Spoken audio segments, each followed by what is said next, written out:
পাশে রাস্তা জানাজা এখানে জি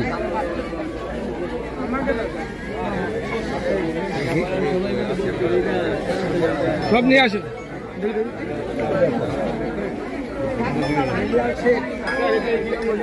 কথা বলতো কই একটা ভাই এই ঘেটা ঘেটা কথা বলতে পাই গেছে একজন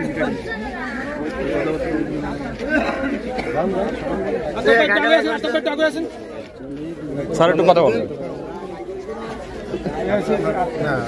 নাম অনেক শুনছি আপনার এখনো শেষ ঘটনা তো ঘটে গেছে এখন এটা আমাদের কারোরই কাম সামনে ঘটনা ঘটে এখন আপনাদের দায়িত্ব এলাকাটাকে শান্ত রাখা আপনাদের দায়িত্ব এটা আপনারা শান্ত থাকবেন পরিবেশ পরিস্থিতি আইনশৃঙ্খলা পরিস্থিতি দেখেন আপনাদের যে ক্ষতি হয়েছে ক্ষতিটা আসলে পূরণ হওয়ার মতো না পূরণ করতে পারবে না আমরা চেষ্টা করবো আপনাদেরকে আইনি যতটুকু সহায়তা করা যায় অবশ্যই আমরা সেই সহায়তাটুকু করবো এতটুকু আশা রাখতে পারে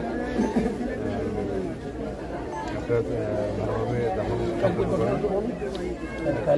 কালকে যে ঘটনা হয়েছে তো মানে আপনারা শুনেছেন সেটা তো আপনাদের আপনারা অনেক ভালোভাবে পুলিশের কথা শুনছেন আপনারা নীরব হয়েছেন তাদেরকেও সময় দেওয়া হয়েছিল কিন্তু ওই দিক থেকে তারা পরিকল্পিত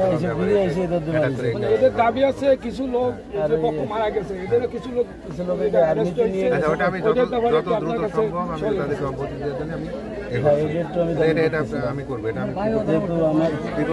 বিপুল সাহেবও গেছিল আমার কাছে আমি তাকে কথা বলেছি আমি যত দ্রুত সম্ভব তাদেরকে আমি অবগত দিয়ে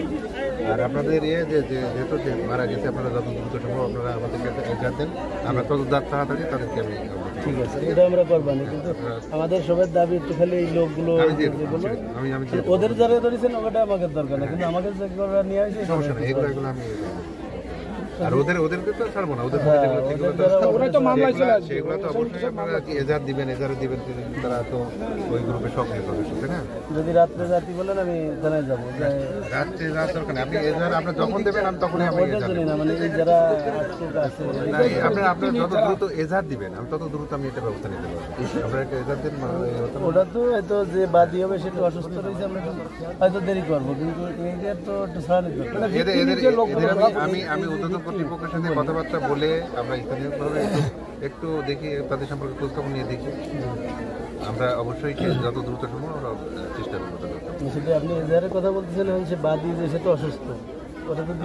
2 দিন সময় লাগবে আসুক 1-2 দিন সময় লাগুক সমস্যা নেই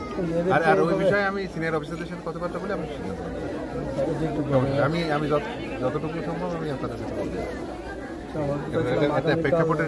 একটা প্রেক্ষাপটের কারণে তো জানেন যেটা নেওয়া হয়েছে এখন স্বাভাবিক হয়ে গেলে আমাদের থাকার কোনো তবে আপনাদের কাছে অনুরোধ যে আর এখানে আর কোনো অপ্রীতিকর ঘটনা যেন না ঘটে সেদিকে আপনাদের সতর্ক থাকতে হবে এটা আপনাদেরকেই দায়িত্ব পালন করতে হবে আপনার দাবিও আমরা মানতেছিলাম কিন্তু আমরা চাচ্ছিলাম যে এই লোকগুলো আমি দেবো আমি বলছি আমি কথা দিলাম আমি স্যার কবে দেবে এটা আমি কালকে ছাত্রের সাথে কথাবার্তা বলে কিভাবে কি করা যায় আমি সেটা আচ্ছা ঠিক আছে ঠিক আছে তাহলে আপনারা ঠিক আছে আমরা আমাদের পরে আপনি আসেন হ্যাঁ ঠিক আছে ভালো থাকবেন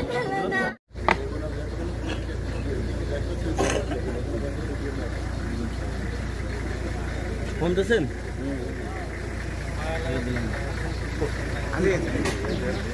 দ্রুত ফেরিটুকে আমার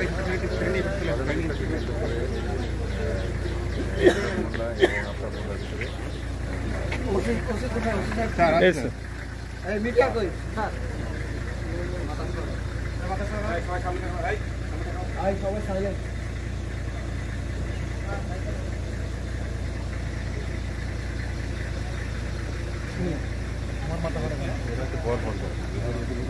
কোনো নেই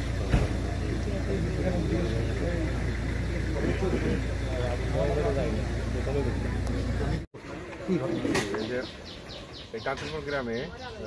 প্রাধান্য বিস্তারকে কেন্দ্র করে মিলন মোল্লা এবং আফতাব মোল্লার ভিতরে 2 জায়গাতে চিকিৎসা গ্রহণ করে চিকিৎসাধীন থাকা অবস্থায় ফরিদ মোল্লা মৃত্যুবরণ করে তো এই মৃত্যুবরণ করার এই সংবাদটা প্রাপ্তির পরে এলাকায় কিছু অপ্রীতিকর ঘটনা ঘটছে সেখানে বাড়ি ভাঙচুর লুটপাট মতো ঘটনা ঘটছে। আমরা তাৎক্ষণিকভাবে আমরা সব কিছু নিয়ন্ত্রণে নিয়ে আসতে পারছি বর্তমানে, এবং এই ঘটনা সংক্রান্তে সেনাবাহিনী এবং পুলিশ যৌথভাবে অভিযান পরিচালনা করি। এই অভিযানের অংশ হিসেবে আমরা 20 জনকে গ্রেপ্তার করেছি এবং তাদেরকে বিশেষ আদালতে সোপর্দ করেছি। বর্তমানে পরিস্থিতি স্বাভাবিক আছে, আর যাতে কোনো রকম কোনো অপ্রীতিকর ঘটনা না ঘটে সেই জন্য আমরা অতিরিক্ত পুলিশ মোতায়েন করছি, আমরা সতর্ক আছি।